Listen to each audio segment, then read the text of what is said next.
Hello everyone, good morning.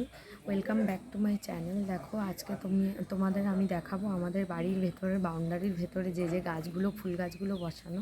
তো সেই ফুল গাছগুলোই আমি তোমাদেরকে দেখাবো কি কি ফুল গাছ আমাদের বাড়ি, কি কি ফুল হয়। তো চলো দেখো তাহলে। তো চলো দেখো। তো দেখো, এটা একটা নর্মাল জবা ফুল। তো এটা তো অনেকের বাড়িতেই আছে। তো দেখো নর্মাল এই জবাটা। তো তারপরে আছে দেখো টগর ফুল গাছ। তো গাছ ভর্তি টগর ফুল হয়ে আছে, দেখতেই পাচ্ছ। টগর ফুল গাছের পাশে দেখো যে গাছটা, এটা হচ্ছে একটা রেড কালারের জবা। তো থোকা ফুলটা হয়, মানে ফুলটা জাস্ট দেখতে অসাধারণ।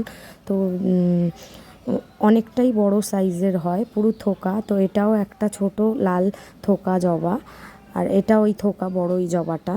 তো দেখো, তো এই যে হয়ে আছে এই গাছে একটা ফুল দেখো।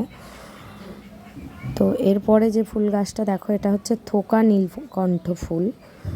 তো এই গাছটা অনেক বড় ছিল, তো কেটে ফেলা হয়েছে। তো এই গাছটা দেখো পাঁচিলের উপর আছে পঞ্চমুখী জবা। তো চলো এখন টাটা।